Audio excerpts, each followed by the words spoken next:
अच्छी क्वालिटी और बेहद कम बजट में अब कुरकुरे, चिप्स, नमकीन और पास्ता का मशीन लगाएं और महीने का लाखों कमाएं। संपर्क करें royal food processing and packaging machine, Noida sector 10 A35। अधिक जानकारी के लिए नीचे दिए गए नंबर पर कॉल करें। नमस्कार, आदाब। मैं हूं कफील खान और अभी हमारे साथ एक शख्सियत मौजूद हैं। उनके 3 परिचय हैं। एक तो वो अबुल फजल इनक्लेव से पार्षद है, कांग्रेस की पार्षद है, जो कांग्रेस के 7-8 पार्षद जीत के आए थे एमसीडी इलेक्शन में। और दूसरा परिचय उनका ये है कि वो ओखला के पूर्व विधायक, कांग्रेस के पूर्व विधायक आसिफ खान साहब की बेटी हैं। और तीसरा परिचय उनका ये है कि वो जो गवर्नर हैं आरिफ खान साहब, उनकी भतीजी है। तो हमारे बीच में अभी अरीबा मैम मौजूद हैं। मैम, स्वागत है आपका। बहुत कैसी हैं आप? बहुत शुक्रिया आपका। मैम, जीत के बाद, पार्षद बनने से पहले, जब आप पार्षद नहीं थी, और पार्षद बनने के बाद आपकी दैनिक लाइफ, जो रोज़मर्रा की ज़िंदगी है, उसमें किस तरीके से बदलाव आ रहा है, किस तरीके से परिवर्तन है? जैसे पॉलिटिक्स में अब आप आ गई हैं, तो कैसा लग रहा है वो आपको? जी, देखिए, जैसे आपने मेंशन किया, पॉलिटिकल फैमिली से मैं बिलोंग करती हूँ। और जब से हमने होश संभाला, हमने अपने घर का यही माहौल देखा कि पब्लिक डीलिंग, लोगों की परेशानियाँ हल करना जितना हो सकता है, और लोगों के साथ खड़े रहना, उनकी मुश्किलों में आवाज़ उठाना, जुल्म ज़्यादती के ख़िलाफ़। अब ऑफ कोर्स, क्योंकि अब मैं एक फ़र्स्ट हैंड एक्सपीरियंस खुद हो रहा है मुझे, मैं खुद इन्वॉल्व हो गई हूँ उसमें, फ्रंट फुट पर आ गई हूँ। तो वही चीज़ें जो मैं वालिद साहब को करते देखती थी इतने सालों से, और कहीं ना कहीं सीखी भी उनसे बहुत चीज़ें, उसको अब मैं खुद आगे बढ़ के करती हूँ। अच्छा, वार्ड में जब आप पार्षद नहीं थी, उससे पहले आपने चुनाव लड़ा था, और फिर उसके बाद आप किस तरीके से आपको और काम करने हैं, और क्या अभी तक क्या बदलाव हुए आपके जीतने के बाद आपके वार्ड में? देखिए, वार्ड के अंदर हमारे अभी कुछ एरियाज़ ऐड करे गए थे इस बार इलेक्शन में, और जो यहाँ की कुछ जो मेजर मुद्दे थे, जो मैंने पूरे इलेक्शन भी हाईलाइट करे, और मैं अभी भी उनको, ऐसा नहीं है कि मैं उनको अब दबा दूंगी, वही के वही मुद्दे हैं। जो यहाँ एक कूड़े का इशू है सबसे बड़ा, गार्बेज डंपिंग ग्राउंड्स जो बने हुए हैं ये, और उसके अलावा सैनिटेशन का मसला है ही। कुछ इत्तेफाक ऐसा हुआ कि हमारे जीतने के बाद फ़ौरन ही पूरा शाहीन बाग में पानी उबलने लगा। कोई गली ऐसी नहीं बची थी जहाँ पे पैर रख सके आदमी, इतना बुरा हाल। और ये से जीतने, आज रिजल्ट आया, अगले दिन सुबह में पूरा शाहीन बाग भर गया था। अब वो कॉन्स्पिरेसी थी, किसी ने जान के किया, क्योंकि जब सफाइयाँ हुई तो अंदर से कट्टे, सीमेंट के कट्टे और पत्थर निकले जब हमने सफाइयाँ कराई। तो वो अल्लाह बेहतर जाने, हमें उसमें नहीं पड़ना। हमारा काम है लोगों के लिए आसानी करना। और क्योंकि देखिए, थोड़ा सा एमसीडी की तरफ से हमें बहुत ज़्यादा इशू आ रहा है। आम आदमी पार्टी और बीजेपी तैयार नहीं है कि एमसीडी फॉर्म हो सके। पहली बार यूनिफाइड एमसीडी का मामला है, और मेयर के अलावा स्टैंडिंग कमेटी बनना ज़रूरी है। फंड हमें अभी तक एमसीडी से 1 रुपये का नहीं मिला है। मेरा क्वेश्चन ये भी था कि जैसे आप कांग्रेस से पार्षद हैं, और वैसे तो केजरीवाल ने जीतने के बाद यही कहा था कि हम सबके साथ मिलकर काम करेंगे। बीजेपी के लोग हैं, कांग्रेस के लोग हैं, हमें तो दिल्ली को एक खूबसूरत बनाना है, एक साफ़ सुथरी बनाना है। तो क्या आपको मदद मिल रही है केजरीवाल जो एमसीडी की तरफ से, जो अभी मेयर चुनी गई हैं, उनकी तरफ से कोई मदद मिल रही है? अभी देखिए, जब तक पूरा प्रोसेस कंप्लीट नहीं हो जाता है, तब तक हम फिर किसी को ब्लेम गेम हम करें तो वो अच्छी बात नहीं है मेरे हिसाब से। अभी तो दोनों पार्टीज इक्वली जिम्मेदार हैं, क्योंकि ये लोग, मेयर का चुनाव में आपने देखा ही होगा कि क्या हाल हुआ है सदन के अंदर, और स्टैंडिंग कमेटी का भी क्या हाल हुआ है। जब तक ये पूरा सिस्टम, यहाँ तक कि कोर्ट को हस्तक्षेप करना, बिल्कुल कोर्ट को, और इन्होंने आप नुमाइंदे के तौर पे चुने गए हैं, आप लोगों को रिप्रेजेंट करते हैं अपने अपने एरियाज़ को, और आपने वहाँ पे किस हाल में आपने सदन को कर दिया। टैक्स पेयर का पैसा आप लोग कैसे बर्बाद कर रहे हैं, एक हाउस में कितना पैसा लगता है, और किस तरह से हर सीमा को तोड़ा गया हाउस में, कि मार पिटाई भी हुई और हर तरीके की हरकत करी गई, which was very very sad to see. और क्योंकि अभी ये पूरा प्रोसेस अटक गया है, और अप्रैल में नया टेन्योर स्टार्ट होना है, तो अब तो मेयर का भी डिसॉल्व हो गया है। अब 26 अप्रैल टेंटेटिव डेट दी गई है मेयर के लिए। मेयर का होगा, फिर स्टैंडिंग कमेटी का होगा, उसके बाद ही जो है वो बजट और फंड्स अलॉट करे जाएंगे। बजट की तो सेशन हुआ था हमारा, लेकिन जो फंड्स अलॉटमेंट होगा वो तभी होगा जाके। हम सोशल मीडिया पे, इंस्टाग्राम वगैरह पे देखते रहते हैं, जैसे कांग्रेस का नारा था मेरी चमकती दिल्ली, और आपने जीतने के बाद शायद सीरियस ले लिया है उसको, क्योंकि हम इंस्टाग्राम वगैरह पे देखते हैं आज कहीं काम हो रहा है, आज कहीं सफाई अभियान चल रहा है। अल-शिफा हॉस्पिटल जो है उसके सामने इतनी बुरी गंदगी रहती थी, चलते हुए बहुत बुरा लगता था। जब मैं नया नया दिल्ली में आया मुझे लगता था कि पता नहीं क्यों नहीं काम हो रहा है, हालांकि आज वो बहुत साफ़ सुथरा है और बहुत अच्छा चल रहा है। अच्छा, एक आप ओखला के जो विधायक हैं अमानतुल्लाह खान, उन पर हमलावर रहती है, मैंने कुछ वीडियोस देखी हैं। क्या आखिर क्या बात है, ऐसा मतलब क्यों?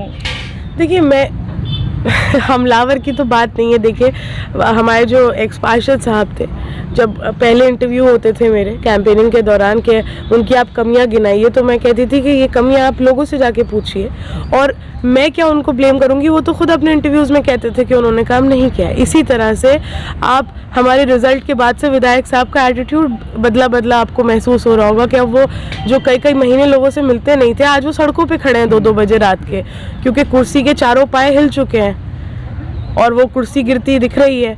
तो अगर आप सिर्फ कुर्सी के लिए लोगों के लिए काम करना चाहते हैं तो इससे तो ये तो अफसोसनाक बात है बहुत ज़्यादा, कि अब आपको दिख रहा है इलेक्शन आ रहा है और कुर्सी हिलती दिख रही है, तो आप अब लोगों के बीच उतर आए। क्या मैं अगले विधानसभा चुनाव की ओखला से कांग्रेस प्रत्याशी से बात कर रहा हूँ? नहीं, देखिए, वो तो अल्लाह का जो फैसला है, लेकिन इस वक्त तो यही बहुत बड़ी जिम्मेदारी मुझे ऐसा लगता है, काउंसलर भी बनना। बहुत एक लोगों ने बहुत बड़ी तादाद में सपोर्ट किया, मास लेवल सपोर्ट था, मोहब्बत थी, दुआएं थी, और अगर मैं अब डिसअपॉइंटमेंट उन लोगों को दूंगी जिन्होंने मुझे आज यहाँ लाके, और मैं आगे की बातें करूँगी, तो वो फेयर नहीं होगा। जो जिम्मेदारी एक मुझे दी गई है अभी फ़िलहाल, मेरा फोकस उसी पर है और मैं इंशाल्लाह उसमें बहुत अच्छे से चाहती हूँ कि उस पर खड़ी उतरूँ। मैंने कांग्रेस की तरफ से पोस्टर भी लगे देखे हैं कि ओखला में अस्पताल नहीं है, गवर्नमेंट हॉस्पिटल नहीं है, तो आपने कभी कोई मांग की है किसी तरीके की, या कोई आपकी कोई मांग की? बिल्कुल करिए। देखिए, बहुत चीज़ें हैं, सिर्फ हॉस्पिटल का नहीं, स्कूल का भी। एक यहाँ हमारे एटलीस्ट मेरे वार्ड में तो सिर्फ एक ही MCD का स्कूल है, प्राइमरी स्कूल, एंड हॉस्पिटल की कमी है, स्कूल्स की कमी है यहाँ पे। जो मैंने मुद्दा उठाया था, पब्लिक टॉयलेट्स की कमी है। ये इश्यूज़ पे जो MCD के अंडर आते हैं, of course I am gonna work on that, but जो इश्यूज़ विधानसभा लेवल के जो विधायक साहब के अंडर के हैं, तो मैं उनसे भी रिक्वेस्ट करती हूँ कि आपको इतने साल हो गए हैं, कुछ तो इफ़ेक्टिव काम अब तक किया जा सकता था, और आगे भी अभी आपके पास 2 साल हैं, आप कर सकते हैं। तो ये तो मुद्दे हैं लोगों के, लेकिन बात ये है कि लोगों के मुद्दे सुनने को यहाँ के नुमाइंदे तैयार नहीं हैं। मेरे अंडर जितने काम हैं, लोग मुझसे आके कहते हैं, और आप यकीन माने, अगर MCD फॉर्म हो गई होती तो अब तक मेरे, अभी भी आप इंटरव्यू के बाद चलिएगा, मैं दिखाऊंगी ऑफिस में जो FCTS जो मैंने वादा किया था कूड़े का मुद्दा, उसको रिजॉल्व करने का, हमने जीतने के 1 हफ्ते के बाद ही 4 फाइल्स रेडी कर ली थी। एक नई बस्ती के लिए आपका, एक 8 नंबर के लिए, एक अल-शिफा के लिए, और एक ओखला विहार के लिए। हमने डबल FCTS की प्रोविज़न वो फाइल रेडी करवाई हैं 4, लेकिन जहाँ से वो पास होनी है फाइल, वही कमेटी जब बन के ही नहीं दे रही है, तो वह 3 महीने हो गए, मैं उस कूड़े के इशू को और कैसे रिजॉल्व करूँगी? उसका एक लौता यही सोल्यूशन निकलेगा कि वो गार्बेज वेस्ट कॉम्पैक्टर्स आते हैं, कूड़ा डायरेक्टली उसके अंदर डाला जाता है, सड़क पे डलेगा ही नहीं या ज़मीन पे डलेगा नहीं, वो कंप्रेस कर देता है, 10 ट्रक का कूड़ा एक बार में अपने अंदर रख लेता है, एंड देन वो मशीन चेंज हो जाती है व्हेन इट्स फुल। तो जब हम तो अपनी तरफ से पूरी कोशिश कर ही रहे हैं, हो जाए वहाँ MCD का काम, तो फिर हमारे इलाके के काम भी आगे बढ़े। वैसे अभी भी आप कूड़े के मसले को लेके, साफ़ सफाई को लेके सक्रिय हैं? बिल्कुल। अच्छा मैम, दिल्ली दंगों के बाद चुनाव हुआ था जिसमें आपको बहुत अच्छा बहुमत मिला था, बहुत अच्छी सीटें जीत के आई थी। अभी कुछ लोगों का कहना है कि मुस्लिम वोट जो है, अब जो इस बार के चुनाव होंगे और MCD इलेक्शन में भी मुस्लिम वोट आपसे कटा है, वो कांग्रेस की तरफ वापस आ रहा है, तो इस पर आपकी क्या राय? क्या ऐसा है या फिर कुछ लोग? नहीं, बिल्कुल, बहुत क्लियर, इट्स वेरी एविडेंट कि जो भी मुसलमान सीटें दिल्ली में जीती हैं वो कांग्रेस के प्रत्याशियों ने जीती हैं, और कुछ जगह, मोस्टली सारी जगहों पे हम 9 में से 7 मुसलमान काउंसलर हैं, और 7 के 7 की फ़ाइट जो थी उन सीट्स पे, वो आम आदमी पार्टी से ही थी। वहाँ BJP का तो कोई वो रोल ही नहीं था। कहीं हमने सिटिंग काउंसलर्स को हराया है और कहीं हमारी फ़ाइट उनसे ही थी। रही बात ये कि रुझानों की, तो मुसलमानों का देखिए, आप कब तक मुसलमानों के जज्बातों से खेलेंगे, कब तक मैनिपुलेट करेंगे? कोई बच्चा है, आपने उसको एक बार बेवकूफ़ बना दिया, 2 बार बना दिया, 3 बार, बच्चे को भी कभी ना कभी अकल आ जाती है कि ये मुझे बेवकूफ़ बना रहा है ये आदमी, मैं छोटा हूँ लेकिन मैं बेवकूफ़ नहीं बनूंगा। इस तरह ही आप मुसलमान मासूम हैं, आपने उनकी फीलिंग्स और जज्बातों से खेल लिया ये दिखा के कि मैं आपका मसीहा बन के आया हूँ। लेकिन जिस तरह से आपने मौलाना तारिक साहब को मौलाना साद साहब को आपने कोविड की वेव में आपने सीधा टारगेट करा, मरकज़ को टारगेट किया, मौलाना साद साहब को टारगेट किया, एंड देन आपने you did not even think of the repercussions of your statement. आपने नेशनल टीवी पे बैठ के ये कह दिया कि पूरे देश का मुसलमान कसूरवार है, मरकज़ कसूरवार है कोविड फैलाने के लिए पूरे देश में। एंड देन आपने ये सोचा नहीं कि इसका क्या रेपरकशंस होंगे, कि किस तरह पूरे देश में मुसलमानों को मारा जा रहा था, रेडी वाला खड़ा नहीं हो पा रहा था अपना सामान बेचने, बहुत सारी वीडियो देख के पीटा जा रहा था मुसलमानों को। उसके अलावा जिस तरह से दंगों में आपने रोल देख ही लिया, केजरीवाल जी अपने घर से बाहर नहीं निकले एक बार पूछने के लिए कि दंगों में क्या हाल है। शाहीन बाग के प्रोटेस्ट के लिए उनके ये अल्फाज थे कि दिल्ली पुलिस मेरे अंडर कर दो, मैं ये प्रोटेस्ट उखड़वा के फेंक दूँ। हाँ, ये एमसीडी चुनाव में भी जैसे कांग्रेस के पार्षद थे और लोग भी थे, उन्होंने वो जो साउंड स्पीकर चलते थे, वो रेढ़ा वगैरह चलते थे, उसमें भी उनकी बाइट काफ़ी लगाई गई थी। बिल्कुल। एंड जिस तरह से आपके उसी एट द सेम टाइम आपके स्टेटमेंट्स रहे कि हिंदू हूँ, हिंदुत्व की तो बात करूँगा। This was right when the elections were happening, the MCD elections were happening, क्योंकि उस वक्त गुजरात में वो कैंपेनिंग कर रहे थे। बल्कि इस बानों पे एक स्टेटमेंट नहीं दिया उन्होंने, बल्कि नोटों पे भी तस्वीर लगाने की बात की थी उन्होंने। आतिशी को ये अपना सबसे एजुकेटेड कैंडिडेट कह के प्रमोट करते थे, आतिशी जी को एक टाइम पे, और उनकी हाइप ही इसीलिए हुई थी कि ये सबसे पढ़ी लिखी सबसे educated candidate, which was very good. Of course विदेश से पढ़ के आई हैं। उनका ये स्टेटमेंट आना कि इन नोटों पे ये छपने से नोट की वैल्यू बढ़ जाएगी, तो फिर तो इस देश में जो भी बर्बादी हो वो कम है अगर पढ़े लिखे लोग हमारे देश की ऐसी बातें करेंगे। तो आपने, क्योंकि आपको दूसरी तरह आपने भी फिर बहुत क्लियरली दिखा दिया कि आपकी पॉलिटिक्स भी वही है। तो मैम, आप अपने आप को आगे की राजनीति में कहाँ देखती हैं अभी, या फिर अभी फ़िलहाल के काम पे ही फोकस है? अभी आगे का कोई प्लान है कि आगे कैसे अपनी राजनीति को आगे बढ़ानी है क्या? नहीं, देखिए, आई बी वेरी ऑनेस्ट, ना मेरा पहले भी कभी पॉलिटिक्स में आने का कोई ऐसा नहीं है कि बचपन से इरादा था या कुछ। हाँ, लोगों की खिदमत का इरादा था, सोशल वर्क के थ्रू करती थी, पापा के पीछे सपोर्ट सिस्टम बन के करती थी। अल्लाह ने मौका दिया, लोगों ने पसंद करा, हम आ गए इसमें।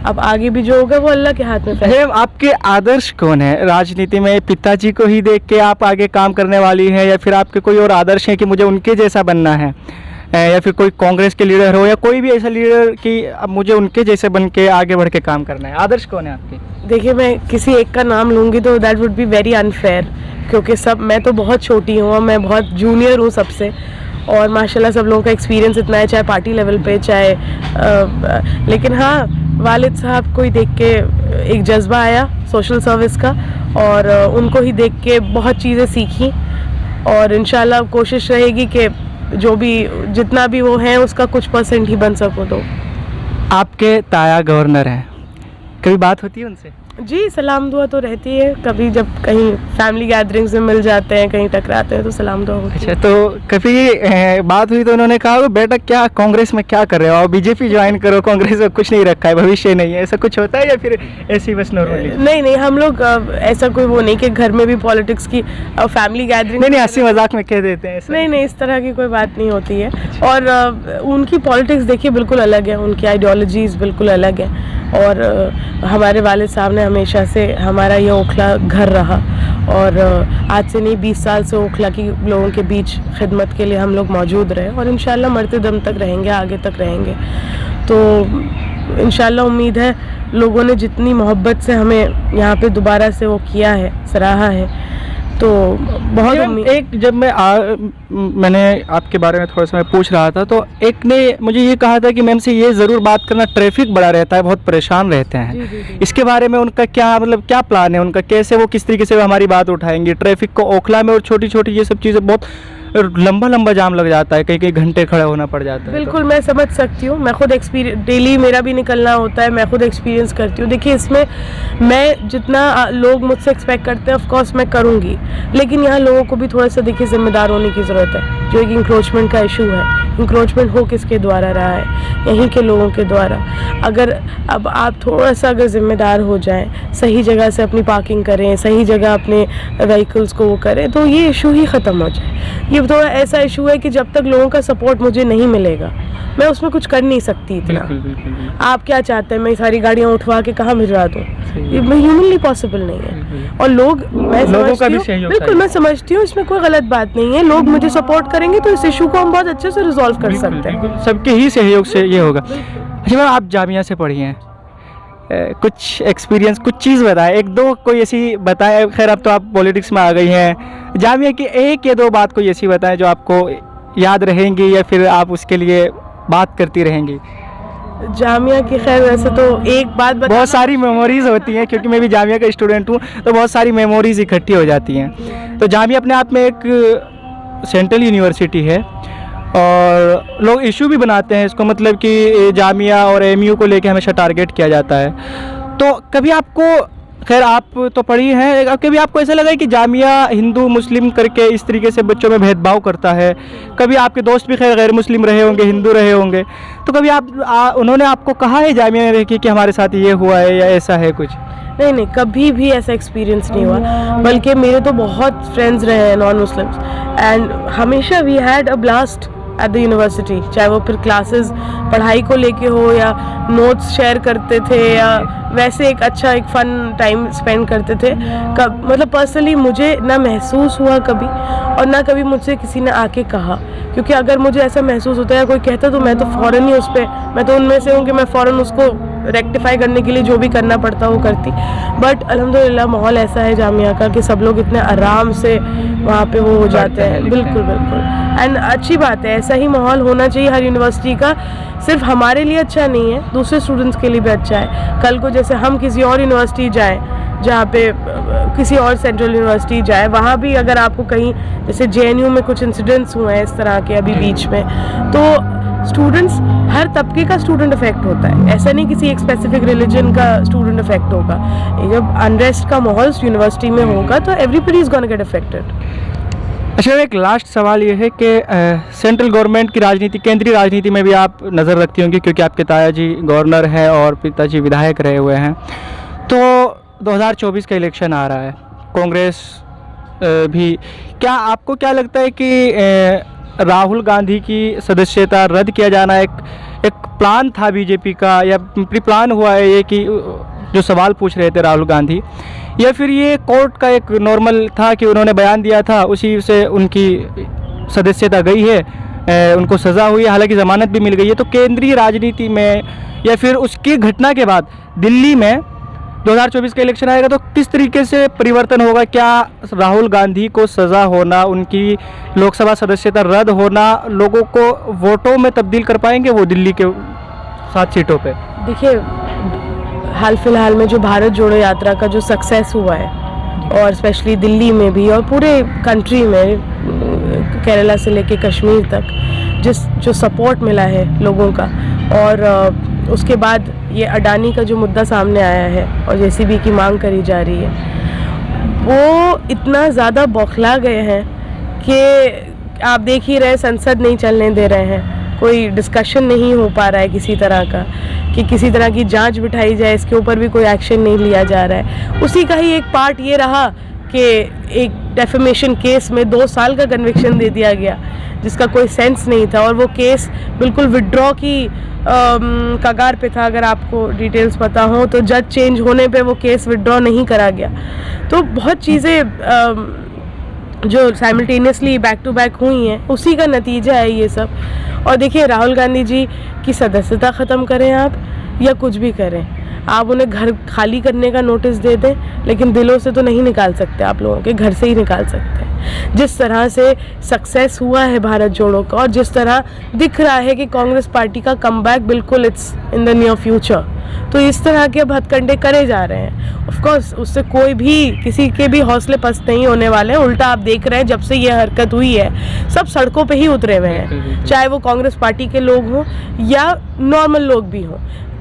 हर आदमी, एक आप देखे होंगे ट्विटर पे हैशटैग चल रहा था, मेरा घर आपका घर, है ना। तो आप लोगों की आवाज़ को अब नहीं दबा सकते हैं। बहुत टाइम हो गया है, महंगाई, बेरोजगारी, इतने इश्यूज हैं इस कंट्री में, और जो एक इंसान उसके लिए खड़ा है जिसने अपना सब कुछ कुर्बान कर दिया, आप उसके साथ इस तरह करेंगे तो लोग चुप नहीं बैठेंगे किसी तरह। तो हमारे साथ थी अरीबा खान जो काउंसलर हैं, और उन्होंने कहा है कि मैं जो पार्किंग का मुद्दा था, पार्किंग के मुद्दे पे कहा कि मुझे लोगों का सहयोग चाहिए, और भी उन्होंने एक इशू पे, बड़े बड़े इशू पे बात की है, और वो हर तरीके से एक्टिव रहती हैं अपने इलाके में, और सोशल मीडिया पे काफ़ी एक्टिव रहती हैं, सफाई के काम को लेकर जनता को बता भी रही हैं, और दिल्ली की राजनीति पे भी उनकी नज़र रहती है कि क्या हो रहा है क्या नहीं हो रहा है।